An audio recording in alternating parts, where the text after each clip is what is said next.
Olá, boa noite, sejam todos bem-vindos ao programa Troca de Ideias com o professor Mário Beni. E mais uma noite fria de inverno aqui no sul do Brasil. Nós hoje recebemos a professora doutora Suzana de Araújo Gastal. Ela é professora titular da Universidade de Caxias do Sul, pesquisadora e orientadora do programa de pós-graduação em Turismo e Hospitalidade, mestrado e doutorado na mesma universidade. Ela tem um estágio pós-doutoral na Universidade Católica Portuguesa. Ela é doutora em Comunicação Social pela PUC do Rio Grande do Sul, mestre em Artes Visuais pela Universidade Federal do Rio Grande do Sul, e ela coordenou o NP de Comunicação, Turismo e Hospitalidade da Intercom, coordena o GT Produção Simbólica do Semitur, é diretora acadêmica da Associação Nacional de Pesquisa e Pós-Graduação em Turismo da Amptur, no biênio 2017-2019, já tendo exercido o cargo anteriormente no período de 2009 a 2011. Professora Suzana, muitíssimo bem-vinda. O nosso programa hoje é Culturas. Vamos falar sobre cultura, que é o seu principal foco. Valorização da cultura na oferta diferencial do turismo. Professora, seja muitíssimo bem-vinda. Professor Mário, é com o senhor. Boa noite a todos e a todas. É com muita satisfação que eu recebo hoje, nós estamos todos recebendo a Suzana, queridíssima, caríssima colega no programa de pós-graduação, estrito senso, mestrado e doutorado da Universidade de Caxias do Sul, da UX. Trabalhamos juntos durante muito tempo e é com muita alegria, com muito prazer e recompensa que eu recebo a Suzana hoje, para falar da valorização da cultura na oferta diferencial do turismo. Né? Então, quando se fala na dimensão cultural do turismo, é importante se lembrar o impacto do turismo sobre a cultura local, que está sempre amplamente constatado em todas as viagens, em todos os destinos receptivos turísticos. Por uma parte, a cultura, no sentido amplo, é um componente da oferta turística. E algumas das suas opções mais específicas formam parte concreta do produto turístico. Por outro lado, as dimensões do fluxo turístico, ou seja, as suas atividades, afetam, indubitavelmente, os processos culturais da população local, podendo, em condições extremas, inclusive, a sua desapropriação ou a sua substituição por uma nova cultura resultante.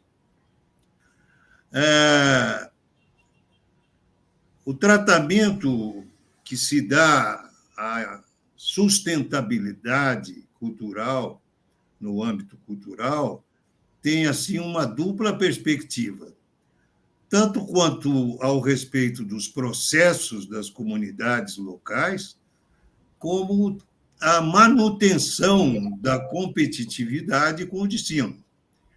O desaparecimento ou transformação da cultura local não é, portanto, somente uma circunstância, eu diria, dramática, né, para a identidade do lugar, mas também significa a perda de opções de capacitação ou de captação de fluxos turísticos. Deve-se ter em conta que todos os fluxos turísticos que todo o tráfego turístico, com maior ou menor intensidade, realizam consumos culturais e que, dependendo do caso, a oferta cultural local adquire uma dimensão principal ou complementar, destacando também o que o conceito de cultura local deve ser entendido num sentido mais amplo possível, que não abarque somente os aspectos mais emblemáticos, como o patrimônio, o folclore, mas que pode e deve incluir usos, costumes, hábitos próprios da tradição cultural do lugar, que formam parte da identidade da população. Quais seriam as diretrizes de sustentabilidade cultural?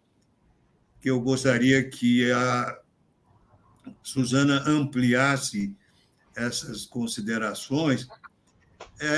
Falamos sempre na conservação de uma herança cultural, ou aculturação e transculturação, ou seja, preservação da cultura local no sentido mais amplo, evitando aí processos de acumulação ou aculturação da cultura local como resultado mimético do processo de standardização ou da maioria dos destinos turísticos ou da transculturação, recriando aí um novo substrato cultural baseado nos usos, costumes culturais dos visitantes, num processo de transformação próprio das zonas de alta densidade turística, onde se busca imitar, na escala local, o estilo de vida de centros emissores. Então, as potenciais linhas de atuação seria a incorporação dos usos e costumes culturais locais no processo de relação com o entorno do visitante, um suporte público e a conservação dos elementos culturais de identidade das comunidades, a interação das entidades culturais com as organizações de gestão de desenvolvimento turístico, enfim, com a política pública ou com as instituições públicas de turismo do município ou da região, conhecer para dar a conhecer, esta seria uma educação da população local sobre a sua própria identidade cultural, que é um problema realmente difícil de ser desenvolvido, e de maneira que este conhecimento reforce essa identidade e permita transmiti-la ao visitante. E, finalmente, a conservação e o uso do patrimônio histórico, o que é realmente complicado em alguns casos, que depende da restauração, do restauro, da conservação, enfim, de todas essas etapas, e que tem uma percepção física, monumental, e é um dos atrativos turísticos mais utilizados.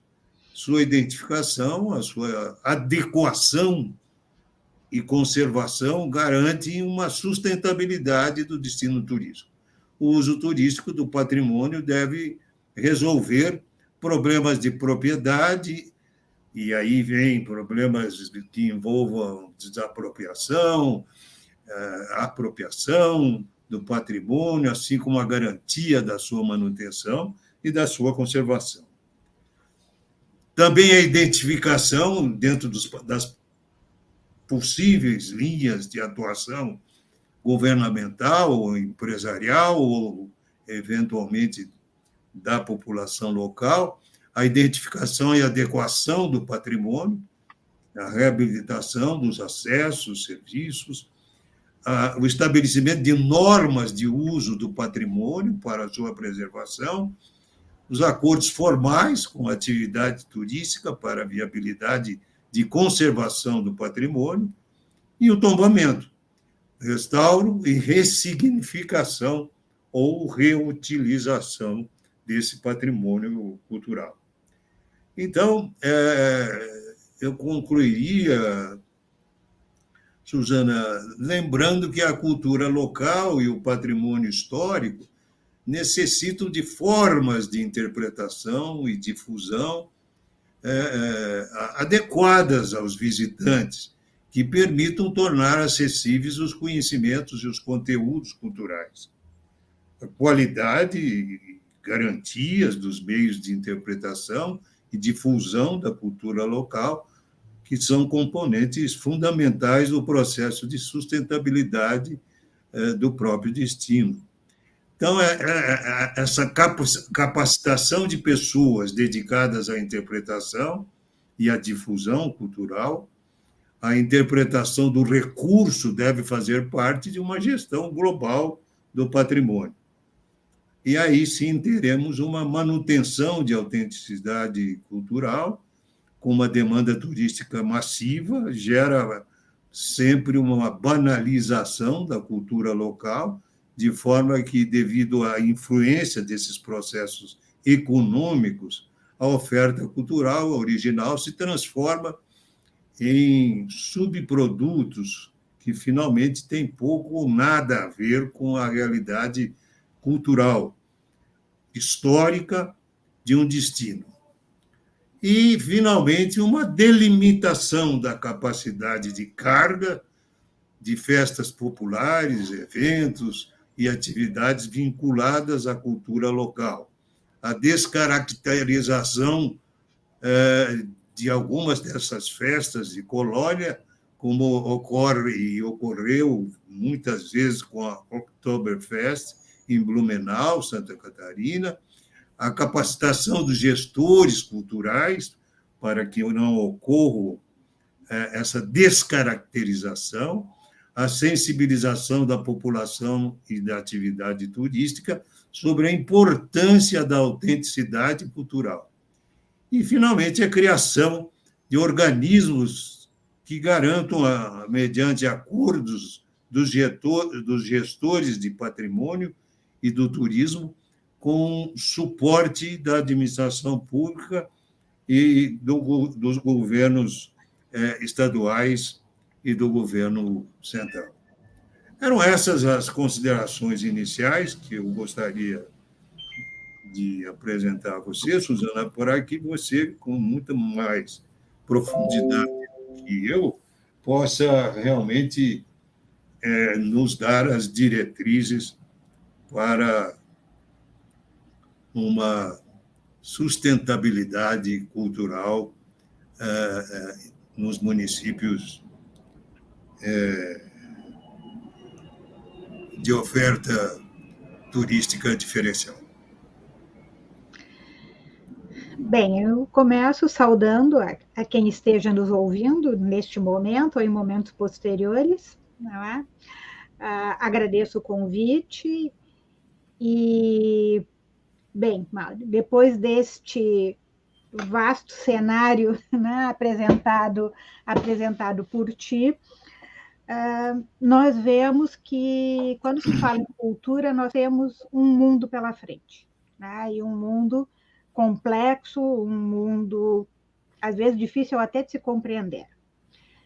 Acho que seria importante nós voltarmos, né, no período do pós-guerra, não é? Nós vamos ter muitas mudanças no mundo.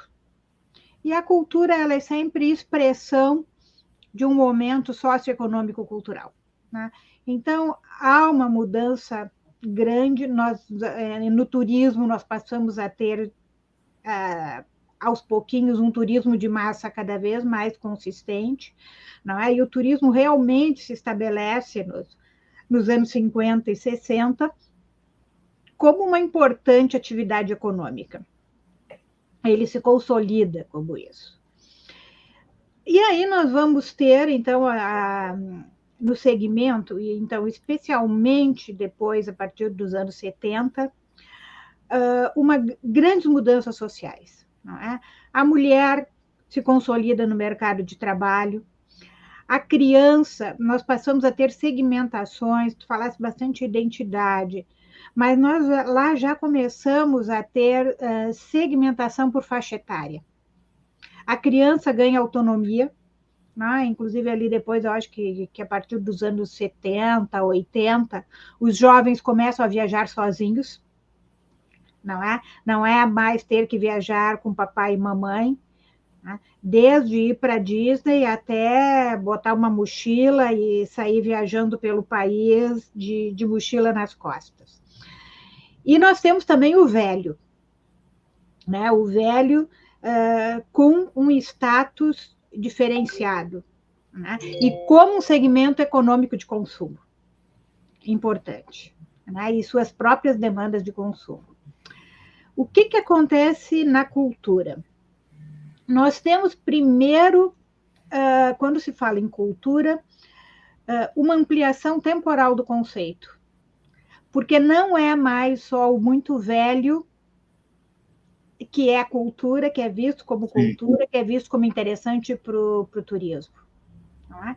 Inaugura um museu Guggenheim, né, com um projeto do Gehry, e ele inaugura essa semana ele já é patrimônio, ele já é monumento, ele já se impõe sobre a paisagem. Né? Então, o fator idade para uma consideração de patrimônio cultural se relativiza. Né? E a outra expansão, digamos assim, é de conteúdo. Então, não é mais só arquitetura e artes plásticas, abre aspas, maiores, fecha aspas, né? Ou seja, a grande pintura, a grande escultura, que passam a ser rotulados como cultura. Para ficar assim de um fenômeno interessante e fácil de exemplificar, a gastronomia. Né? A gastronomia, a comida passa a ser reconhecida como o que ela sempre foi, expressão cultural de um ecossistema com seu terroir, dos hábitos e costumes numa certa comunidade. Né? E o que nós temos de significativo nisso que tu citasses, os vários elementos que contribuem para a infraestrutura turística. A comida, né, o alimentar-se, era um dos itens que tinha que se resolver, a gestão, as pessoas precisam comer. Isso se mantém, mas hoje a comida também virou atrativo. Sim. Então, nós vamos viajar, e aí o enoturismo, a enogastronomia é só um dos exemplos, né? Ou nós vamos viajar para comer o barreado, nós vamos viajar para comer um churrasco, não é? Ou para comer visitar as baianas do acarajé. Então, a comida não só, então, ela passa a ser reconhecida como expressão cultural, como ela passa a ser, inclusive, patrimonializada. Né? E aí o caso, um deles é o fazer das baianas do acarajé. O que nós temos isso? Nós temos, então, uma ampliação desse reconhecimento cultural, mas, na outra ponta, a cultura se transforma num segmento econômico importante. Né? Há toda uma cadeia produtiva da cultura. E hoje, inclusive, se fala em gestão cultural. Sim. Né? Porque se é um segmento econômico, ele tem que ter gestão. E aí nós vamos ter várias expressões. Não é? Desde um artesanato tradicional, até os grandes espetáculos de rock ou os grandes encontros, né, que Woodstock inaugurou nos anos 70 e que aí temos o Rock in Rio, temos várias situações. Né? Então, desta cultura, que como ela é segmento de mercado, ela tem que continuar, então, produzindo fatos, produzindo produtos. O que nós passamos a ter? Aí, vamos ficar muito confuso, tu me cobra que a gente vai voltando. Não, está perfeito. Identidade. Né? Até ali, os anos também 70, 80, a identidade ela era muito marcada pelo território. Sim. né? Então, quem você é? Eu sou gaúcho, eu sou paulista. Né? O que nós temos hoje? Nós temos um relativo apagamento do território como influenciador ou como significativo de identidade. Né? Então, teus netos, as tuas netas hoje, eles compartilham muito mais um consumo cultural globalizado. Sim. As músicas que ouvem, na roupa que vestem, nos jogos, nos games que jogam, sim, não é? Que torna muito parecido um adolescente em Porto Alegre, em Maceió, em São Paulo ou em Tóquio. Sim. Né? E porque é um segmento de classe, mas é também uma identidade pautada, inclusive, pelo consumo. Então, se torna muito complicado nós falarmos em preservação da cultura, preservação de identidades, tá? Porque elas são móveis. Né? A dona é móvel, mas a cultura é móvel. Eu gosto de colocar a cultura como uma forma de resolver problemas. Não é? Qual é o meu problema? Meu problema é comer. Como é que eu vou resolver esse problema? Como é que eu vou cozinhar? Que insumos eu vou usar? No momento que eu estou resolvendo esse problema, eu estou construindo cultura. Sim. Eu estou construindo processos culturais. E aí, talvez, nós pudéssemos perguntar hoje quais são os problemas que nós temos que resolver hoje. Né? Talvez um dos grandes problemas que nós tenhamos que resolver hoje seja a excessiva dependência do online. Sim. Né? Então, como é que nós vamos preservar patrimônio, ter um discurso em relação à cidade para populações que não usam mais a cidade, ou que usam pouco a cidade, vamos dizer, real, a cidade concreta. Outra faceta desses novos cenários, hoje já não tão novos, o envelhecimento da população. Então, até recentemente, o quadro parece que começa a se desenhar de maneira diferente, nós temos pessoas envelhecendo com muita saúde, com muita energia ainda, e com aposentadorias relativamente razoáveis em algumas camadas da população.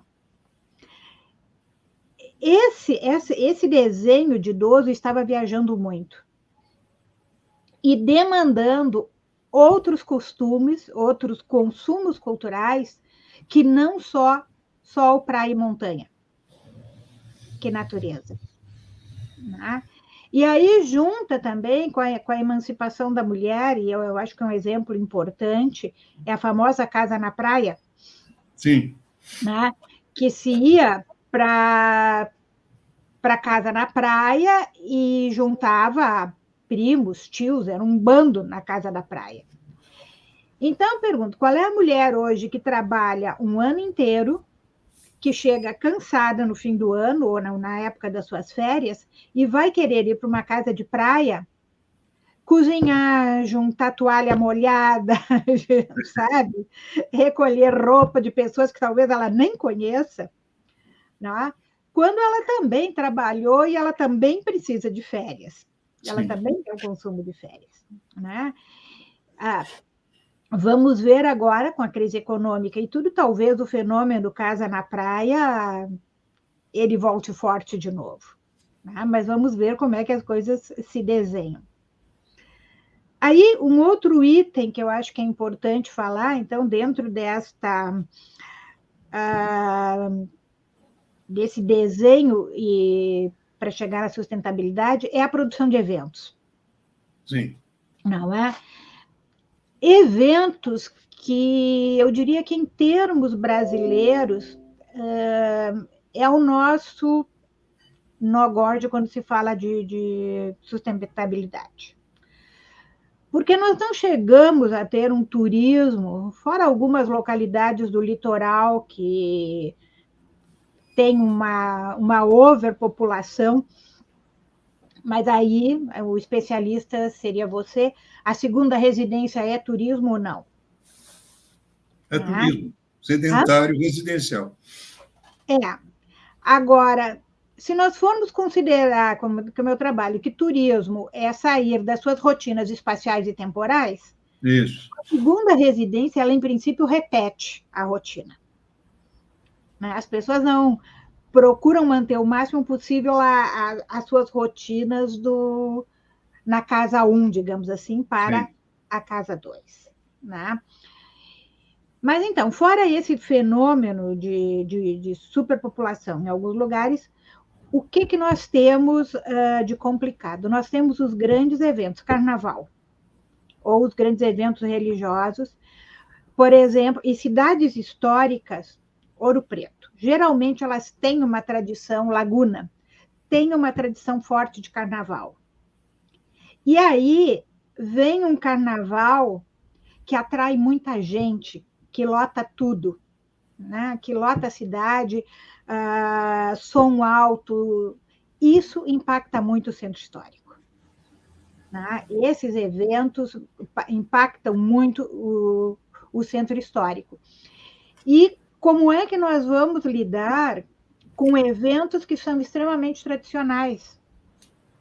Como é que vai se dizer, não, Ouro Preto, você não vai mais fazer o carnaval no centro histórico, você vai fazer o carnaval lá no Arrabalde. É possível fazer isso? Não, isso é muito complicado de fazer. A gestão cultural pode auxiliar? Talvez. Mas aí temos que conversar com a comunidade, temos que conversar com as pessoas e ver o que as pessoas pensam, não é, da sua própria cidade.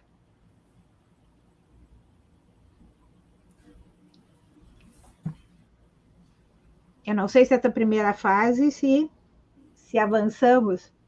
Sim, avançamos bem, Suzana. Você coloca dois aspectos muito importantes que eu até gostaria de aprofundar um pouco com eles. O primeiro é realmente o advento das TICs, ou seja, das técnicas de informação, de comunicação, enfim. Isso mudou o panorama internacional, não só do turismo, como de todas as atividades econômicas. A influência das redes sociais, das plataformas digitais no turismo é muito forte, é muito, muito forte. Uhum. E com distorções muito sérias. Você veja que hoje basta você ter um aparelho como esse, um celular, para você reservar um hotel, um voo, eventualmente locar um carro. Enfim, você faz muitas coisas com as plataformas digitais. Isto foi um avanço? Foi, inegavelmente foi, tanto que foi que mudou o cenário cultural de uma forma geral. Quando você vê uma Airbnb que nasceu do Break and Breakfast dos anos 70, 80, e hoje dominou praticamente o mercado, sem ter uma única unidade habitacional. E ela é a maior cadeia hoteleira do mundo hoje. Né? Chegou a realmente abrir as suas ações, imaginava 200 bilhões de dólares e chegou a 300 bilhões na Bolsa de Nova York. É uma barbaridade a velocidade com que as coisas estão acontecendo e prioritariamente as plataformas digitais. Você vê que a 123, que negocia, que vende e coloca à disposição do consumidor passagens aéreas, roteiros, agora estão entrando em hotelaria, em todas as outras atividades do turismo, ela nasceu há menos de 6 meses e já engoliu praticamente 40% do mercado. É muito... A velocidade das plataformas digitais realmente me preocupa muito, porque você não tem condições nenhuma de controlar isso. E o pior de tudo é que essas plataformas não recolhem nenhum tipo de tributo. Não é? Veja, falamos agora no Airbnb, ela tem sede no norte da Escócia, na Inglaterra, e é o único lugar onde ela recolhe impostos, tributos, em nenhum outro lugar do mundo. Então, o Estado não recebe nada por essas plataformas, né? Que poderia, veja, receber e investir muito em outras atividades. E isso é realmente um grande problema. Eu pessoalmente, venho questionando, na qualidade de ex-membro do Comitê de Ética da OMT, e por 6 anos fui reeleito 2 vezes, representando as Américas. Então, eu mando com frequência uma cobrança dos colegas que lá estão agora, no Comitê de Ética, e veja que é um por continente. Eu representava as Américas. Então, é um assunto que não é tabu lá, não se discute. Eu tenho amigos que integram ainda, pelo menos 2. Um é de Israel, que está sempre em contato comigo, Nivi. Ele fala que ele levanta essa questão lá e que nunca é discutido, é um tabu, e que não se discute, e é função da OMT regulamentar, criar um marco regulador para isso. Enfim, você colocou muito bem. Então, realmente, a linguagem, a imagem e a frequência incontrolável das TIs, das TICs, ou seja, dessas plataformas e outras formas de comunicação em mídia eletrônica, estão revolucionando o turismo, não é? De uma forma sem Agora, Mário, ficando no Airbnb, eu assisti uma apresentação de colegas espanhóis, e o que eles colocam, né? Quando o Airbnb ele entra, ele pega o núcleo central da cidade. Sim. Né? Vamos ver, ele pega os jardins, Parque do Ibirapuera, ali à volta, ele pega São Paulo. Só que quando ele entra ali, as pessoas que moravam ali têm que sair. Sim. E vão para a segunda roda. Sim. Chegam na segunda roda e aumenta todo o custo nesses bairros. Eles chegam lá e aumentam o custo. Quem estava na segunda roda vai para a terceira. E aumenta o custo desse terceiro. Então, o impacto econômico é muito grande. E é o impacto econômico que, na realidade, atinge toda a cidade. Sim. Né? Se ele é significativo, ele atinge toda a cidade. Agora, hoje, pouco antes de nós entrarmos, eu estava lendo, e coisas que, assim, a gente, mesmo nós dentro da área, não nos atemos. O Airbnb fazendo uma regulamentação proibindo que tenha festas nas casas locadas, nos espaços locados, em função do aumento do Covid de novo. Sim. Mas o que me chamou a atenção é que as pessoas estão locando casas no Airbnb para fazer festa. Sim. Então, isso para mim foi, quer dizer, putz, Não, nunca tinha me ocorrido, né, que pudesse ter esse uso, né? E, de repente, que outros usos que está tendo, não turísticos, digamos assim, ou não diretamente sim, turísticos, sim. e que nós não estamos nos dando conta, né? Outra coisa, ontem nós fizemos uma entrevista com o Uvinha, com o professor Uvinha da USP, né? E eles nos contando que a USP comprou terrenos no multiverso para construir uma universidade digital. Então, quer dizer, nós já temos, então, reforçando o que tu Ela coloca. já tem uma universidade digital, né? Foi criada ainda no tempo do Alckmin, a universidade virtual, que ela não é vinculada à USP, ela é vinculada à Secretaria de Desenvolvimento, Planejamento e Desenvolvimento do Estado. Não, mas agora, quer dizer, seria dentro dessa, não sei se dá para chamar de plataforma do multiverso. Sim, sim, sim. E me chamou a Mas atenção. eu acho que vai haver uma migração da universidade virtual da USP para essa. Eu não sei, estou aqui colocando o que eu imagino, porque ela está muito bem montada, a virtual.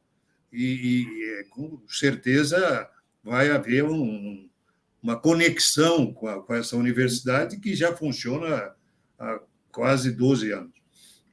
E aí podemos perguntar, e a cultura, como é que fica? Quer dizer, então eu vou ter um concerto sinfônico e eu vou poder sentar lá, hologramaticamente, eu vou poder sentar dentro né? Ou talvez até sentar no meio da orquestra. Sim. E assistir o concerto no meio da orquestra. Sim. Ou... Tudo é possível. Tudo é possível. E aí nós vamos ter outro desafio, quer dizer, a reconstrução de prédios históricos. Sim. Dentro desses espaços, e talvez um abandono ainda maior do espaço concreto, tá? do espaço concreto. O que vai acontecer, então, com todo esse espaço concreto? Tá? Então, nós estamos vivendo, o que para a nossa geração é muito instigante, não é? Que, tipo assim, eu fui conviver com a televisão, eu tinha 8 anos, a televisão entra na minha família, eu tinha 8 anos. O telefone, que era complicado, ele entra na minha vida quando eu tenho 15 anos. E, quer dizer, e hoje tudo isso é tecnologia para lá de superada.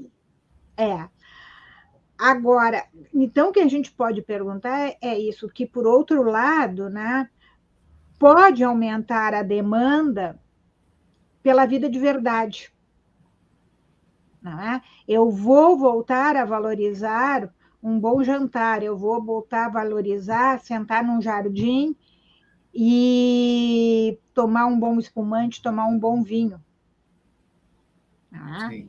Então, essas questões, talvez, porque sempre tem fazendo o verso e o reverso. Sim. Né? E o multiverso. Mas nós temos sempre... E as culturas sempre, elas acham solução. Elas buscam solução. Pois é, Suzana, mas você não acha que está avançando numa velocidade em que, veja, quando eu me deparo com pessoas que individualmente, Suzana, têm 1 milhão de seguidores, 200 mil, 400 mil, eu vou buscar o conteúdo cultural, não encontro absolutamente nada, Suzana. Então, que cultura é essa cibernética que nós vamos enfrentar no futuro? eu fico preocupado, porque minhas netas estão com uma com 7, outra com 10, e elas ficam entrando, enfim, elas têm acesso, e eu vou buscar, eu tenho 84 anos, mas ainda busco, de alguma forma, conhecer o conteúdo. Eu não acho conteúdo, Suzana, não em nenhuma dessas plataformas individuais, as pessoas que entram, a motivação é tão pífia, é uma coisa que não tem explicação, chega a ser, como é que eu poderia dizer, abusiva, é uma forma desrespeitosa até para nós, ou porque já estamos ultrapassados, né? E realmente é essa cultura que a gente vê daqui para frente, né? Embora procuramos buscar, nos aperfeiçoar, mas eu não vejo mais conteúdo, e não vejo mais conteúdo na própria televisão. Os programas de televisão, você aguentar o Faustão de segunda a sexta-feira, eu não sei onde é que nós vamos chegar. Quer dizer, você veja que vai se esgotando os próprios programas, vão se repetindo, a Globo tenta renovar, mas não consegue também, e está se esgotando. Como é que você vê esse presente e numa prospecção futura da televisão e da internet? A televisão aberta, ela está num momento muito complicado, não é? E à medida que a internet se popularizar para outras camadas de população a um preço menor, né, se baixar os custos, aí a TV aberta, ela realmente deixa de existir, né? Ou ela vai... A gente sempre achava que o rádio ia deixar de existir, o rádio continua aí. Né? Ele tem algum espaço. Está diminuindo. Você ouve no carro, né? Né? Ainda tem... Por noticiário da manhã, enquanto noticiário a gente toma manhã, banho, etc., né? Ele ainda tem espaço. Mas para onde nós vamos, e aí eu fico pensando, o papel do turismo. O que o turismo pode fazer? Tá? Primeiro, eu acho assim, nada tão maravilhoso para a manutenção e elevação até de um patrimônio cultural como um excelente guia de turismo, guia turístico. Então, um guia, ele pode, ele com a sua fala, com a sua ânima, com a sua alma, não é? Ele pode alterar uma cidade. Né? Outra linha é defender que nós tenhamos mais turismo cidadão, quer dizer, trazer as pessoas para serem turistas na sua cidade, olharem sua cidade, voltar para uma vida real, né? Para uma vida... Então, o turismo, ele pode ter essa função, não é? De resgatar, de trazer... Um aluno estava me falando ontem, agora, que Garibaldi vai fazer a festa do Grostoli. Do quê? Sim. A cueca virada, né? Do tradicional alemão. Outra coisa que eu sempre coloco nas minhas aulas, por exemplo, assim, por que um hotel não pode contratar um grande escritor para passar uma semana no hotel conversando com os hóspedes? Então, os hóspedes vão comprar um pacote de uma semana no Hotel X, né, com a convivência do fulano. Ou Suzana, eu acho que não haveria demanda para isso. Não sei. Se nós considerarmos a nossa faixa etária, que ainda se preocupa com literatura, evidentemente que haveria, mas não é dessa geração que vem aí. Eu não consigo entender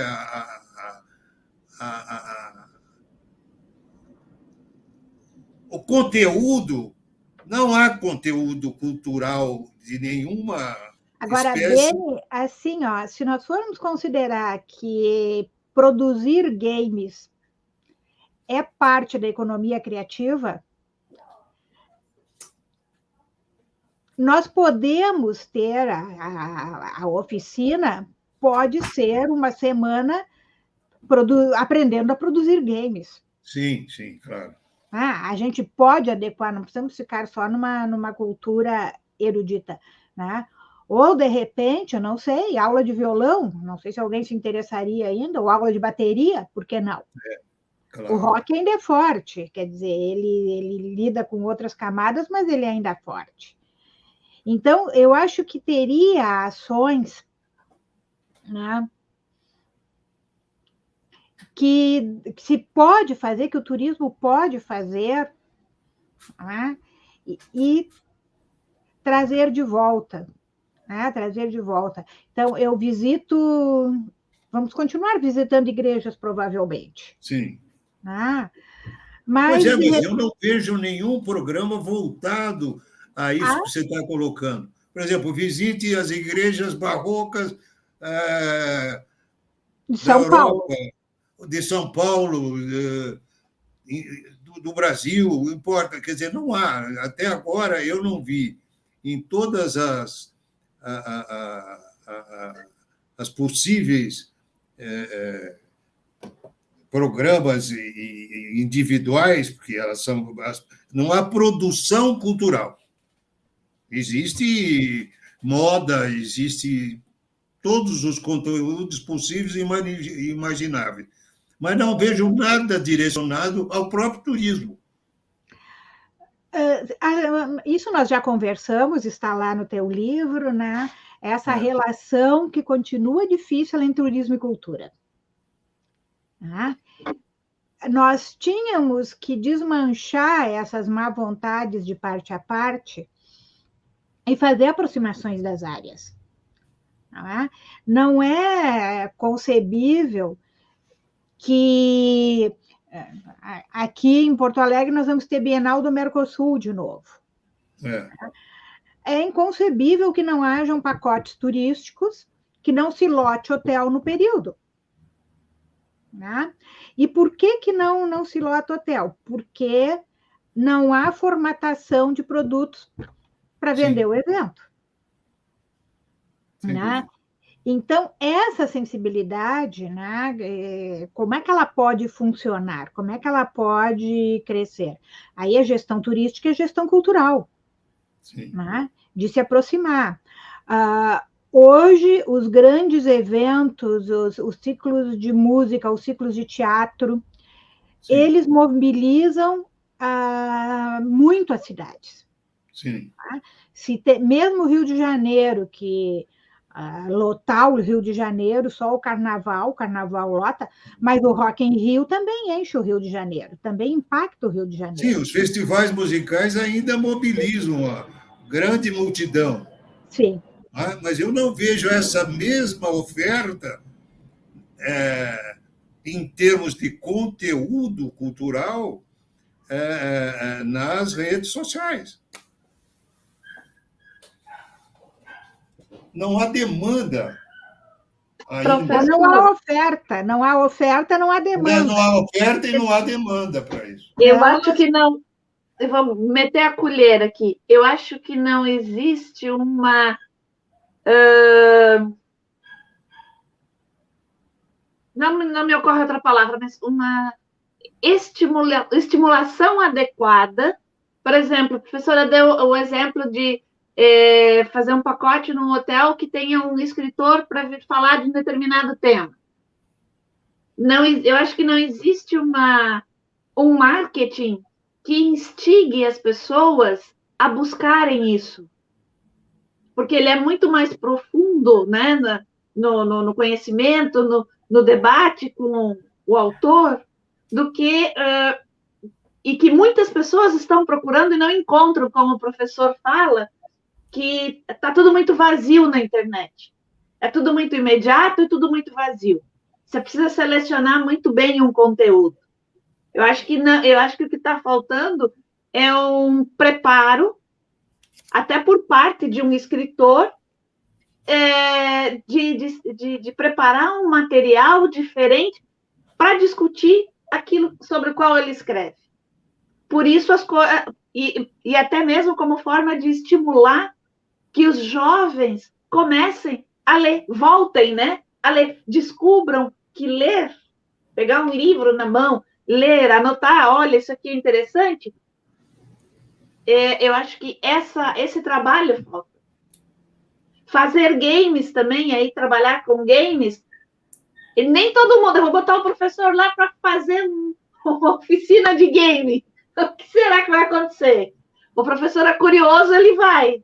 Ele gosta de aprender, ele vai. Colocando é o turismo de experiência, que seria hoje a grande bandeira, ou o grande aceno para o turismo, né? É você viver efetivamente experiências novas, etc. Então, a mídia não está conseguindo desenvolver esse tipo de turismo.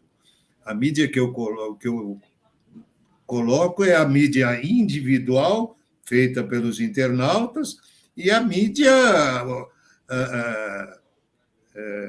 instalada, a grande mídia, como o pessoal chama. A grande mídia, televisão, etc., não atingiu ainda esse objetivo para gerar esse interesse que você colocou, e colocou muito bem, Suzana, e a Gê agora acaba de lembrar.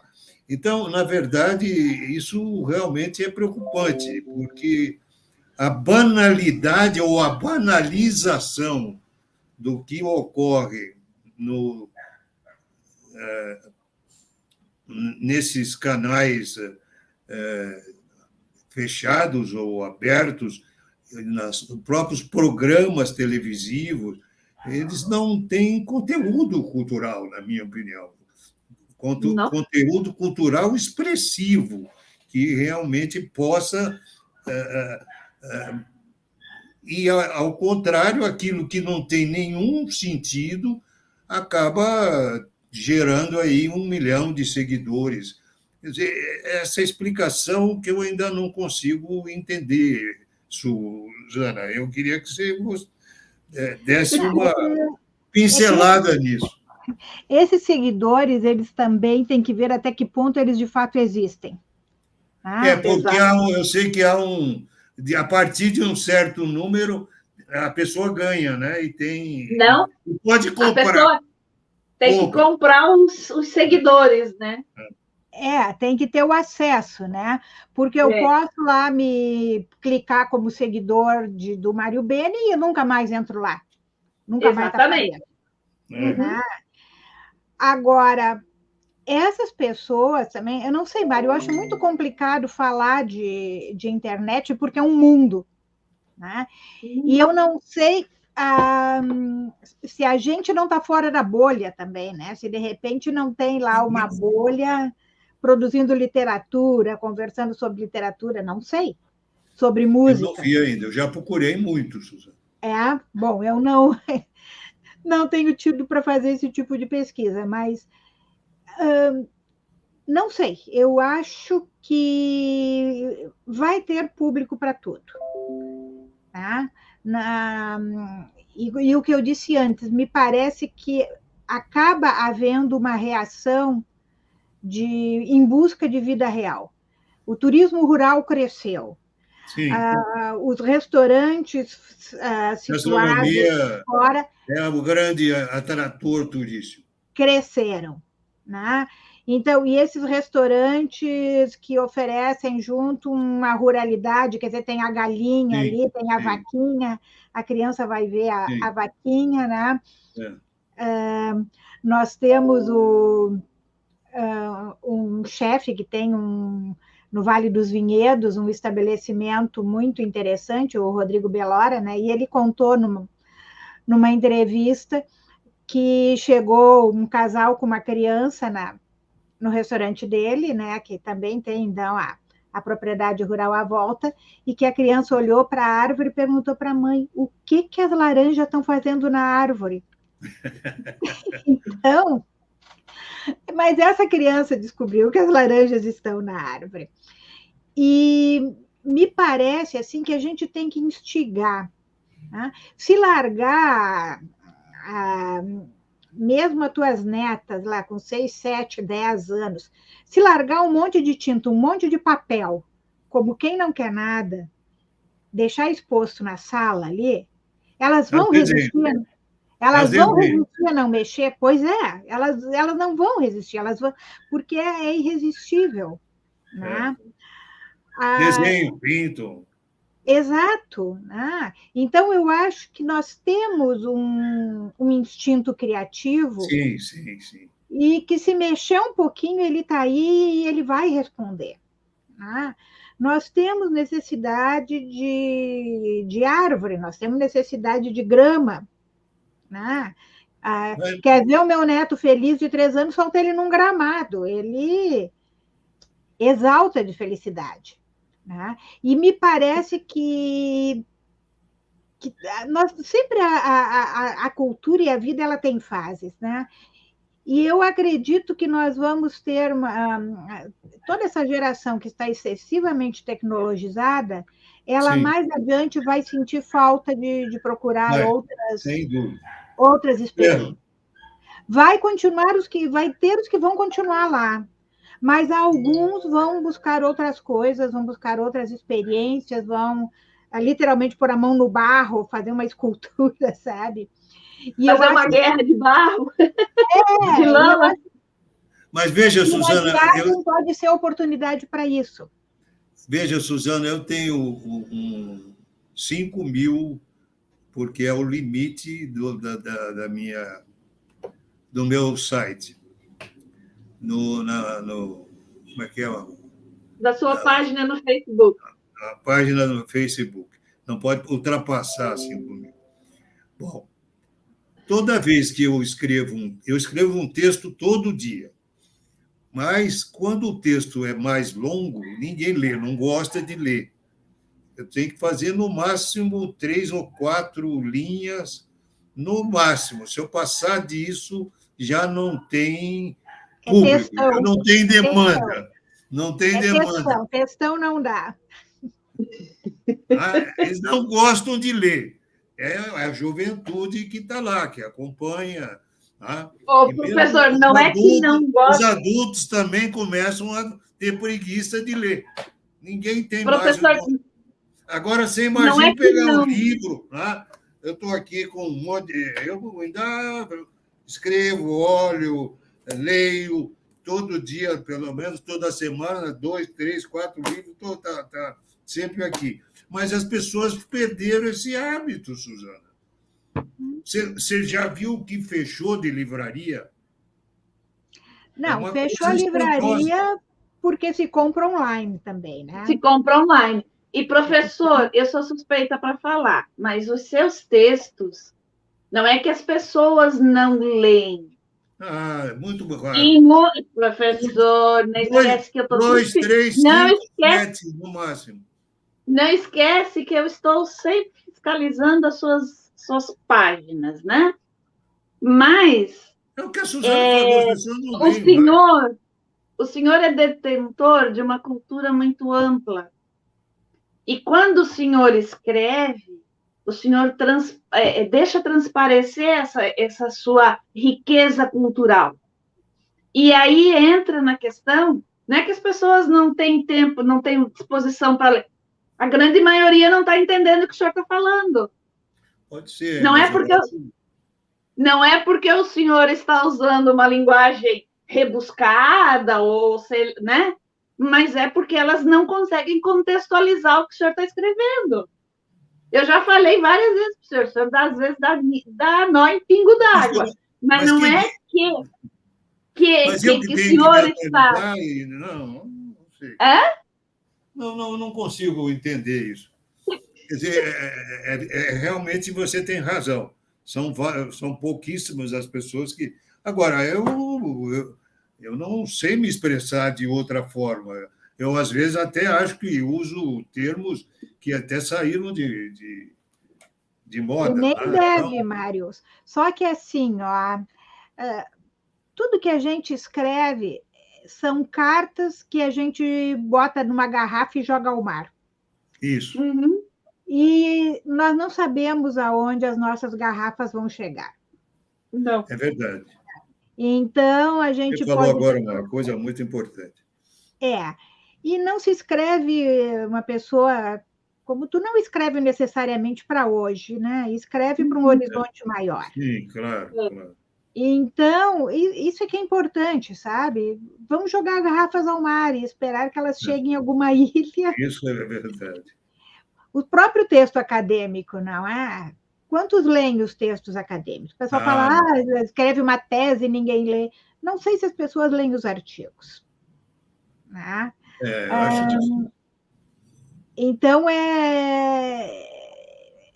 é uma sensibilidade que nós vamos ter que reativar de alguma maneira. Nós temos que reativar. Né?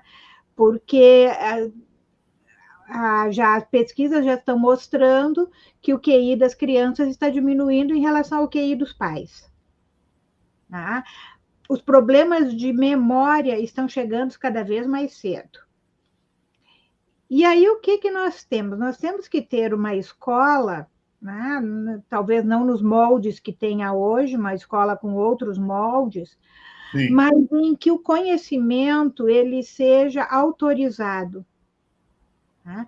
Hoje as pessoas até têm vergonha de saber, porque é um patrulhamento tão grande em cima do conhecimento, em sim. cima que as pessoas se constrangem. Então, talvez essa seja a primeira barreira, tem que parar um constrangimento. Né? Deixar exercitarem a curiosidade, deixar exercitarem com tinta, deixar.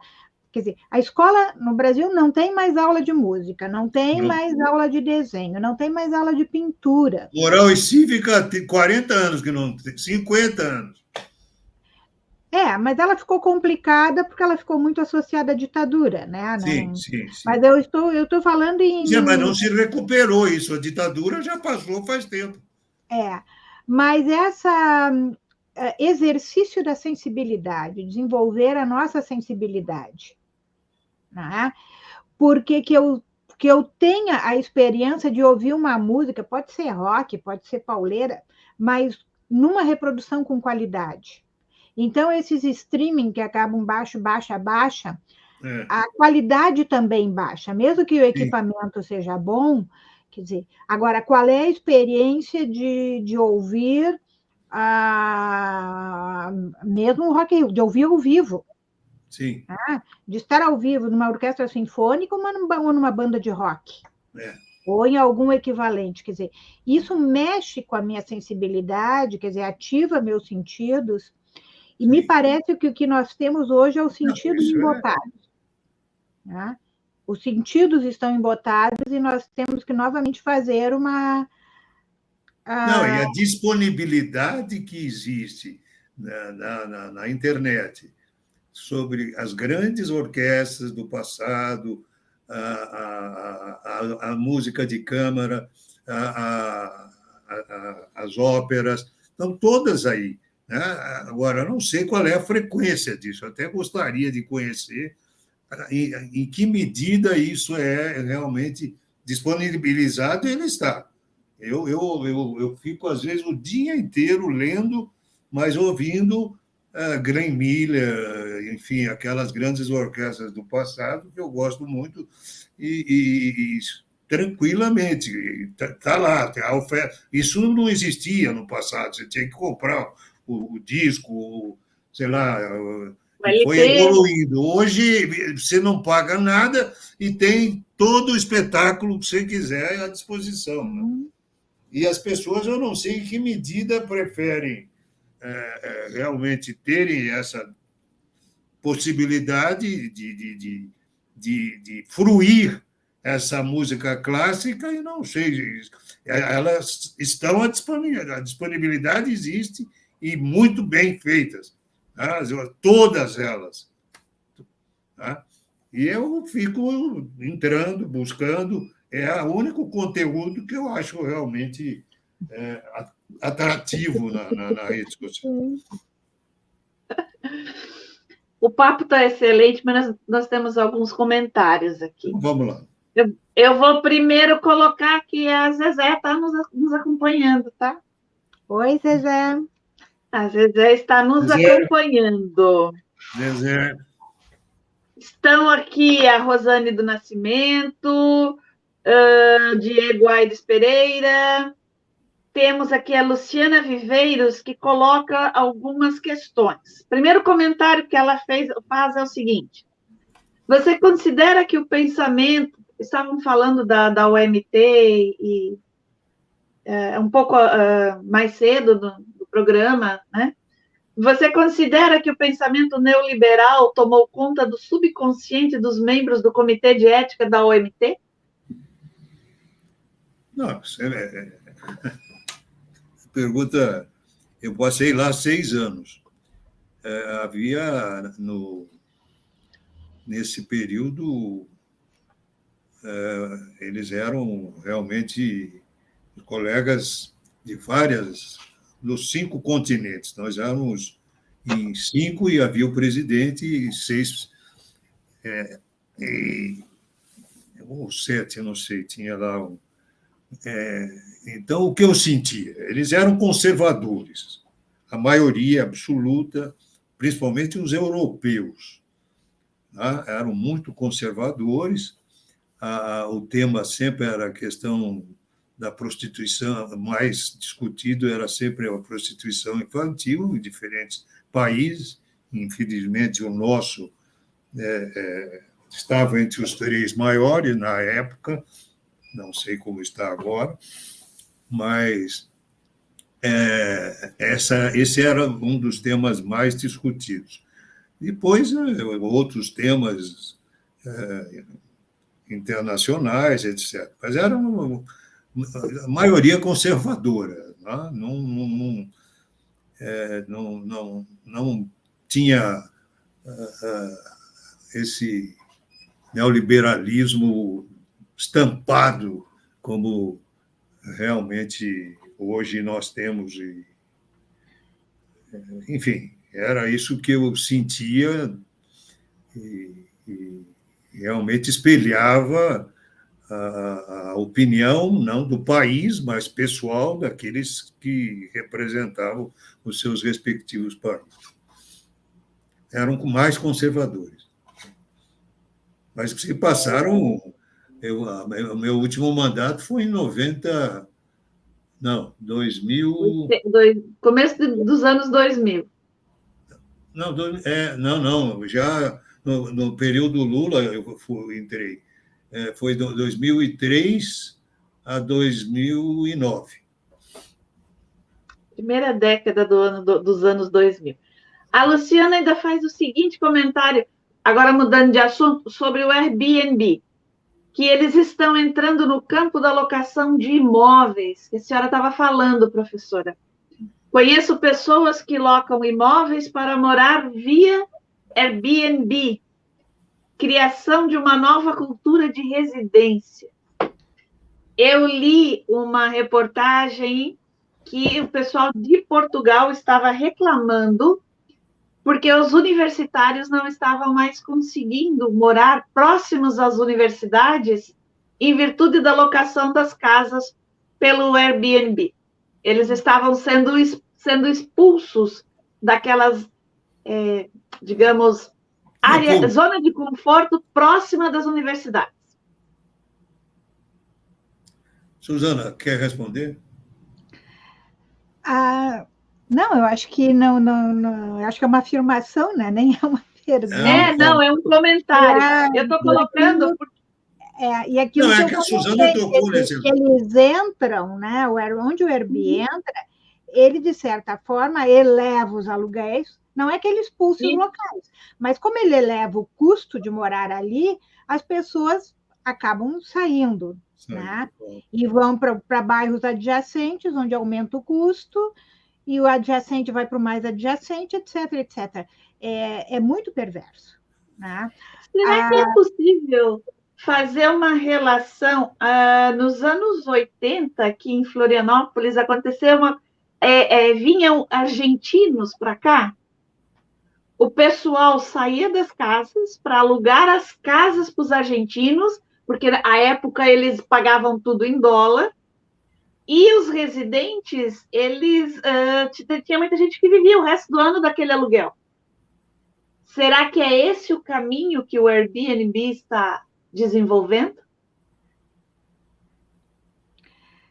O problema é que uma coisa é chegar em Florianópolis e ter que pegar um carro e ficar andando pelas praias descobrindo casa. Tá? Outra coisa é sentar na frente do computador e começar a clicar aqui, clicar ali, já olha a casa por dentro, olha a casa por fora, e tu pode fazer toda a tua busca, né, sem gastar um tanque de gasolina ou mais. Né? Quer dizer, tu tens essa facilidade. E não sei como é que está, mas o Airbnb ele garantia também. Ele garantia o pagamento. Não é? Então, eu posso, de repente, alugar a minha casa, me pagam, mas não saem no tempo, ficam lá usando. Quer dizer, eu tenho todas essas circunstâncias que eu não sei até que ponto a plataforma está garantindo para o locatário. Né? Uhum. Garante para o inquilino e garante para o locatário. Né? Mas são coisas acontecendo, né? Agora, o pessoal que aluga para uma festa, provavelmente aluga um dia ou dois, né? Para fazer a festa e deu. Agora, se destrói a casa, uma festa, ela muitas vezes ela é perversa para as casas, né? Então, não sei, é complicado. Muito bom. Muito bom. Eu tenho ainda um último comentário aqui também para a Luciana. Luciana, você fala aqui do turismo, que o turismo cidadão é importantíssimo, pois é assim que o cidadão começa a conhecer locais e peculiaridades da sua cidade. Descobrir que em outras áreas existem outros costumes e culturas. Na semana passada, a nossa live foi sobre turismo social. E foi falado justamente sobre o residente conhecer a sua cidade. Eu até fiz um comentário de muitas vezes acontecer de a gente passar num determinado local, ele é tão movimentado durante a semana que a gente não consegue prestar atenção no entorno. E quando volta num final de semana, aquele local está vazio, você consegue, por exemplo, observar a arquitetura do lugar. E você se depara e diz, nossa, eu passo aqui todo dia, mas nunca vi isso. Né? Então, Luciana, dá uma olhadinha na nossa live da semana passada, que eu acho que você vai achar um assunto interessante a esse respeito. Muito bom. E é da acessibilidade, né? É colocar ônibus para fazer circuito de graça, é pagar guia, sabe que sábado de manhã, no centro de São Paulo, no lugar XX, vão ter guia saindo. Então, tu chega, tu te aproxima e tu acompanha o guia. Quer dizer, são coisas que para a gestão pública é muito barato. Você colocou agora um aspecto que não é comum, não a presença do guia. Você veja que em qualquer cidade da Europa, cidade que efetivamente está no roteiro turístico, ela tem ônibus específicos de fazer city tour. Não é? São raras os destinos brasileiros.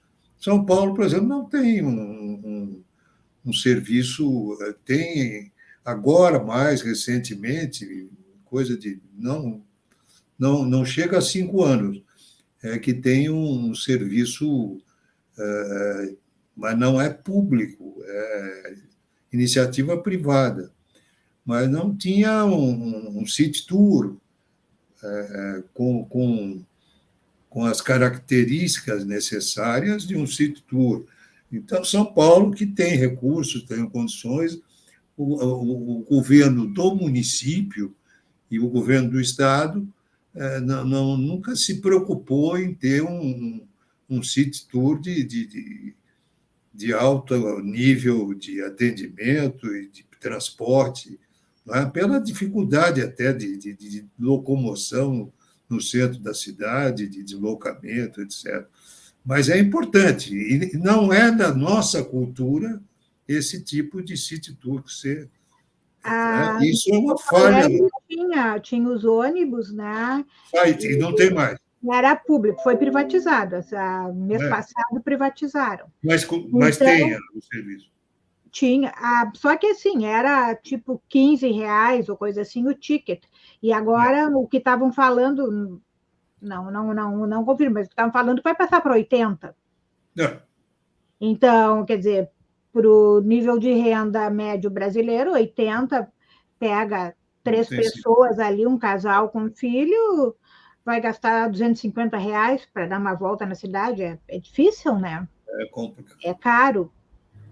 Então, o poder público ele tem dificuldade de reconhecer quando é investimento, né? Quando é despesa e quando é investimento. E, com certeza, era um serviço que era investimento. Sem dúvida. Sem dúvida. Mais algumas perguntas, Jana? Não. Não, só isso. Só isso. Tem outros comentários aqui, mas aí são só comentários. Então, podemos encerrar. Sim, podemos encerrar.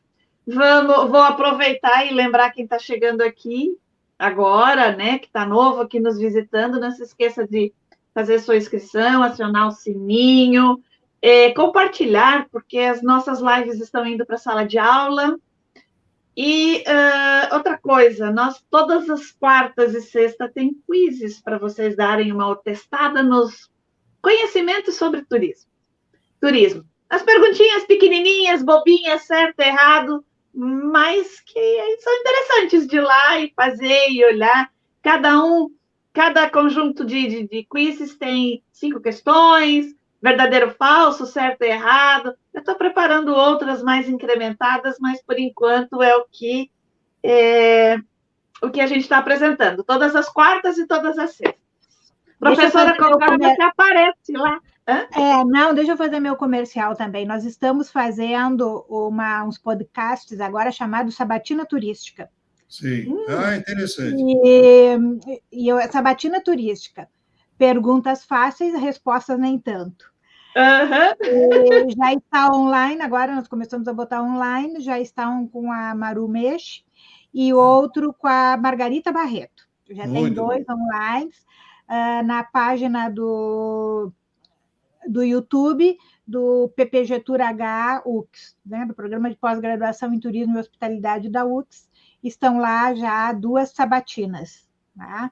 E é uma conversa mais informal, né? É só som, dá para ouvir no carro, dá para ouvir na bicicleta.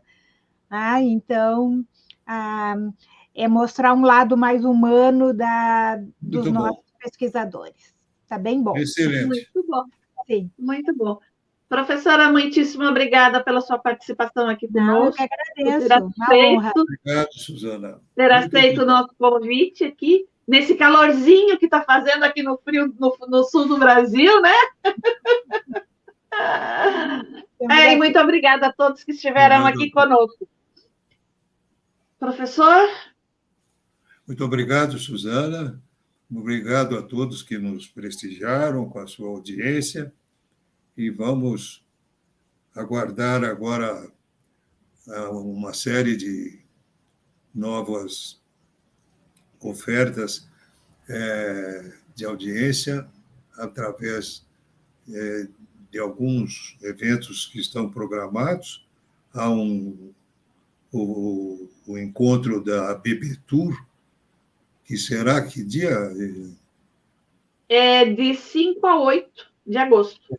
De julho, desculpa, 5 a 8 de julho. Eu vou fazer a abertura, às que horas? 19h30. Às 19h30. Dia 6, às 19h30. Dia 16 não. Dia 6? Dia 6, às 19h30. Eu vou fazer a abertura desse encontro da BB Tour e convido a todos que vai ser online, que será no Natal, né? Ou é Recife? Centro de eventos de Natal. Natal. Vai ser em Natal. Então, todos estão convidados para essa abertura. A presidente atual da Bebetura, a Leonora, que nos convidou para esse evento e me deu a honra de abri-lo com uma palestra, enfim, com uma apresentação que eu gostaria muito que vocês assistissem. Muito obrigado a todos, mais uma vez, Suzana, minha querida amiga e colega, pela presença, e Gislene, pela atenção sempre disponível. Obrigado. Obrigada. Boa noite a todos. Tchau. Tchau.